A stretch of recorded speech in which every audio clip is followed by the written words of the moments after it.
Smart Business.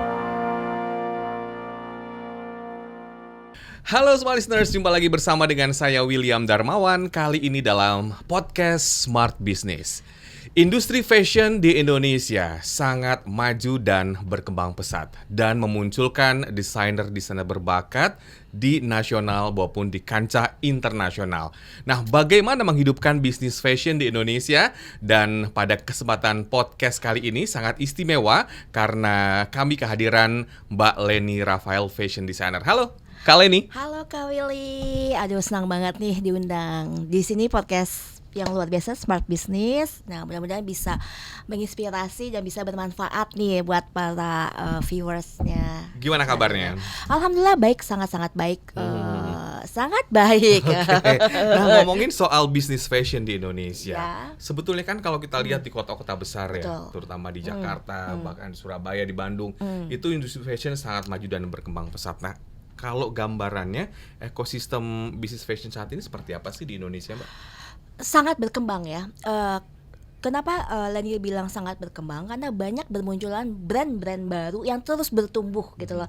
Bertumbuh, berkembang sampai juga para artis pun bikin brand, bikin produk baju yang mewarnai fashion Indonesia gitu. Jadi sangat luar biasa, sangat berkembangnya. Nah, makanya kita sebagai pelaku bisnis fashion, kita harus melakukan terus kreativitas untuk terus berkembang. Jadi harus siap ada permunculan brand baru, ya kita harus siap lagi untuk menaikkan value kita brand itu sendiri. Nah, kalau dalam bisnis fashion gitu, perlukah mungkin sebuah ciri khas sehingga itu menjadi semacam identitas gitu? Harus gitu loh. Kayak misalkan brand A dengan identity-nya dia dengan edgy style-nya gitu loh. Brand B dengan glamour-nya, dengan brand C dengan ya udah selalu pakai etnik western Indonesia dengan tenunnya, ataupun ada yang cuma pakai jumputan. Terus dia konsisten dengan itu, akhirnya mempunyai identity sendiri satu brand itu gitu loh. Apalagi seorang desainer gitu kan, desainer dan brand itu agak berbeda sih sebenarnya gitu loh.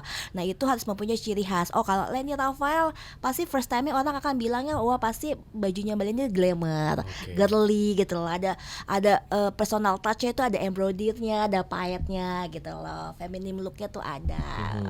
Kalau dari sisi fashion designer gitu iya. ya, tentunya untuk menemukan ciri khas ini kan butuh proses. Betul. Contohnya kita punya bahan batik gitu kan Betul. diolah Betul. menjadi satu ciri khas tertentu. Nah, ini menemukannya gimana, Mbak Leni kalau secara personal? Biasanya ini kalau diri aku pribadi kan biasanya aku suka dengan wasra, misalnya wasra Indonesia.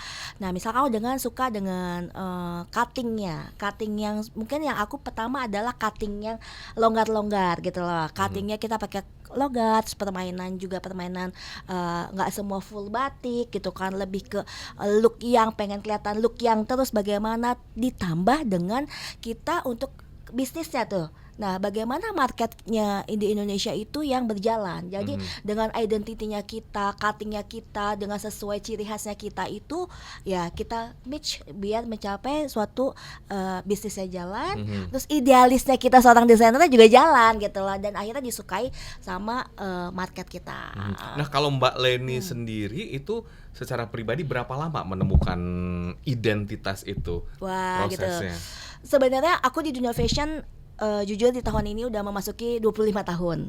Karena aku Wow. lulus sekolah fashion dan bersertifikat ya gitu loh. Itu aku di usia 19 tahun. Di 19 tahun itu jadi seorang fashion consultant and fashion designer. Nah, itu untuk gini, kita ada berbeda ya. Kayak misalnya fashion designer yang mungkin konsep lebih ke private order. Private order itu kita melihat itu dari custom made. Jadi satu klien itu kita lihat dari proporsi tubuhnya, ciri khasnya dia, kita blend dengan identity kita. Tapi ketika kita launching produk, kita tuh harus punya konsep. Yang konsepnya itu inspirasi kan. Misalnya tiba-tiba kita lagi ke Jepang gitu, terlihat bunga sakura gitu lah, jadi inspirasi gitu kan gitu loh. Kalau aku tuh inspirasi bisa dapat dari mana aja ya gitu loh. Itu ya kategorinya kalau mau bagusnya itu bikin konsep itu kan 6 bulan sebelumnya Iya. sampai jadi collection ya gitu. Tapi untuk inspirasi tuh ya mungkin bisa cepet, bisa lama, bisa apa dengan pengembangan dan dibantu riset gitu loh. Ya paling ya kalau aku pribadi sih nggak lama ya, paling sehari 2 hari 3 hari bisa bikin jadi collection, bikin konsep gitu loh.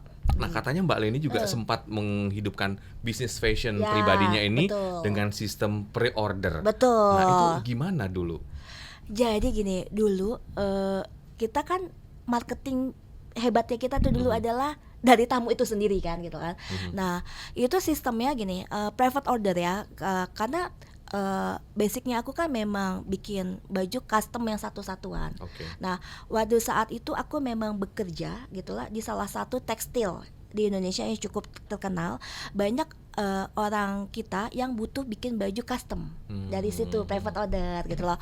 Aduh, bikin di mana ya? Jahit di mana lah, di mana? Di situ awalnya. Private order kita dengan spesial kita ngukus, spesial dengan desain gitu loh. Nah, dari situ sistemnya dengan private order itu tuh senengnya tuh kita cuma satuan gitu loh, nggak satuan, kita tahu karakternya dia, kita fittingin apa semua, ya jadi happy gitu kan, jadi happy dengan sistem private order. Misal klien kita tuh happy juga, dia suka, dia akan kenalin lagi ke kita, akhirnya banyaklah klien-klien kita yang private order. Kenapa private order? Satu, private order kalau kita sudah punya nama, kita ngasih price listnya bisa sesuka-suka kita. Oke. Happy ya, happy-nya tuh Happy-nya gitu. di situ. Misalkan dengan operasional berapa kita mau kali 3 kan, kalau misalnya mungkin kalau di retail kan kita ada pakem ya, nggak mungkin deh harganya baju gitu bisa harga sekian gitu lah, kecuali kita udah brand yang sangat luar biasa gitu loh. Kalau itu kita enggak, kita dengan private desk dengan suka-sukanya kita bisa dikali 5 dari HPP, bisa dikali 10, suka asal kliennya suka dan hasilnya bagus, why not gitu loh. Ya lebih cuannya lebih gede sih sebenarnya. Ada keistimewaan di situ Istimewaannya karena di memang situ. private order itu kan juga dibikinnya custom. Kemudian juga mungkin spesial betul. dengan sentuhan Mbak Leni di Betul. sana, sehingga baju atau mungkin yang dipakainya itu menjadi sangat spesial. Spesial. Jadi harga dikali-kali 3 itu oke lah ya. Kali 10 juga boleh. Oke. Asalkan yang mau suka dan sesuai ya. Nggak mungkin juga kita dengan kali sekian tapi tidak sesuai dengan produknya, hasilnya. Nah, biasanya kan kalau di industri fashion sendiri itu kan dia retail ya kadang-kadang. Jadi Retail, ya, jual di mungkin di bazar atau mungkin di mall gitu. Nah, kalau dalam sistem yang Mbak atau Kak Leni jalan itu efektif nggak sih private order tadi? Kalau private order terus terang aja sih, kalau di offline itu kita memang harus punya ready stock ya gitu kan. Itu jatuhnya offline kan, kayak misalnya kayak bazar, exhibition gitulah. Nah, ini aku sekarang bisnisnya yang sekarang aku jalan, kita blend Kak. Di blend gitu ya. Jadi kita ada produk yang kita bikin itu jadi sample gitu kan. Sampel dia bisa private order, bisa ganti warna, ganti bahan, ganti apa. Nah, itu juga sangat mempengaruhi, juga bisa gitu loh, berjalan gitu loh. Nah, itu memang sekarang kita mau nggak mau ya, kita memang dunia digital online itu harus berjalan juga. Nah, offline pun kita jalan, karena gini, kadang kan kita oh kok bajunya mahal ya gitu kan, tapi kalau ngeliat langsung, oh pantes ya mahal, ada kreativitas seorang desainernya gitu loh, oh ada handmade yang kita bikin gitu loh, oh ternyata kualitas bahannya dipegang memang beda. Nah, itu memang benar-benar sangat mempengaruhi gitu loh. Harus balance banget itu, sekarang harus balance. Nah, itu dari sampel produk itu ya bisa dibeli juga, dan juga jadi buat contoh. Oke. Nah, kalau dalam industri fashion apa sih titik kritis dalam bisnis ini? Titik kritisnya ya kompetitornya semakin banyak satunya, dan kita juga dunia digital juga kita harus lebih pintar ya, maksudnya kita harus mempelajari gitu juga. Tim SDM ya juga, tim SDM tuh sangat mempengaruhi banget gitu loh, karena dari segi fashion itu nggak cuma satu orang yang berhubungan gitu loh, dari tim desain, kayak misal kita tim desain mungkin dari aku turunkan lagi ke tim pattern, pola, kirim pattern lagi, kita kirim lagi ke ke tim production, penjahit, terus photoshoot, launching dan apa. Nah, titik kritisnya itu adalah bagaimana kita mengeluarkan produk itu bisa meledak. Nah, kritisnya ya kita memang harus banyak-banyak riset gitu loh. Oh, oke. Harus banyak-banyak riset Kak. Kadang kita yang menurut kita bagus, tim kita bagus, ternyata di market enggak. Malah yang produk yang kita bikin gagal malah laku gitu loh. Itu yang kritisnya memang SDM memang kita harus balance segi marketing Kak. Sama itu marketing kita tuh memang harus smart smart gitu loh, harus baca market itu cepat gitu loh. Karena fashion kan perputarannya sangat cepat. Nah itu yang ya kita harus terus kreatif, terus semangat gitu loh. Pesan-pesan kepada calon desainer baru, fashion designer, kan sekarang juga sudah mulai tumbuh, yang muda-muda Banyak. juga sudah mulai dengan Banyak banget. kreativitasnya. Betul, Seperti Kak. apa pesannya Kak? Pesannya yang satu, ciptakan identity kamu sendiri gitu lah, menjadi seorang desainernya apa gitu loh, tujuannya tuh apa, maksudnya goalnya ya udah aku menjadi seorang fashion designer yang memang kucur gitu loh, atau aku mempunyai brand yang memang yang fokus di ready to wear gitu loh, itu fokuskan ke situ. Yang kedua konsisten Kak, konsisten terus saja kayak begitu. Yang ketiga terus semangat, jangan patah semangat. Baru bikin produk nggak laku, aduh nggak mau lagi berbisnis, udah Oke. putus asa gitu kan. Sering-sering kita juga menghadiri event-event fashion ya, kayak misalkan kita mendatangi ke event-event fashion show, ada exhibition kayak misalkan ada Indonesian Fashion Week, Jakarta Fashion Week, kita datang dan ikutin komunitas-komunitas untuk kita menambahkan link. Nah Itu jadi modal juga ya, sebetulnya. Dari kita mungkin bergabung di komunitas, Betul. kemudian banyak ngobrol, Banyak ngobrol. gitu ya, atau nonton podcast ini. Iya. Yang pasti modal cuan juga mesti ya kalau di Iya. industri fashion. Nah enaknya private order Kak, itu kita nggak modal Kak. Oh, oke. Kenapa? Ya kalau mesin jahit itu rata-rata pasti punya lah ya, namanya kita tahu. Jadi modalnya itu klien itu bisa down payment di awal. Jadi kita modal di down paymentnya itu dulu untuk perputarannya kita gitu loh. Nah oke. kalau yang launching produk memang kita harus menyiapkan sesuatunya di awal gitu. Kalau PO tidak, nah itu keuntungannya enaknya gitu. Nah makanya dibilang lebih cuan kenapa? Jadi begitu. Jadi biaya produksinya sudah ke cover di awal. Oke, jadi ini mungkin yang menyaksikan podcast kita langsung pada private order ya. Lebih Oke. seru sih sebenarnya. Lebih seru. Tapi yang tadi ya kalau ngomongin soal private order ini juga kaitannya juga dengan reputasi. Betul. Kita mungkin ada deadline Betul. kapan baju itu harus selesai, Harus. atau mungkin ada detail-detail yang klien inginkan. Bener nggak sih Mbak? Sangat benar. Dan memang private order akan lebih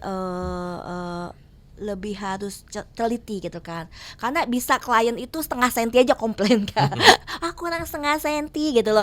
Fitting kan memang ada fitting ya, ada proses fitting. Besok yang keduanya lagi fittingnya ngecilin lagi, ternyata kliennya kurus gitu kan. Oke. Itu juga ya problemnya juga ya ini. Terus detailingnya juga yang memang kita udah bikin ternyata cuttingnya kurang ini kurang apa. Biasanya sih problematikanya cuma klien itu tambah gemuk atau tambah kurus gitu loh. Biasanya sih begitu. Nah makanya kayak aku sih bikin step-step, bikin schedule-nya itu nggak langsung jadi ada prosesnya. Kalau ada apa-apa lebih mengurangi resiko.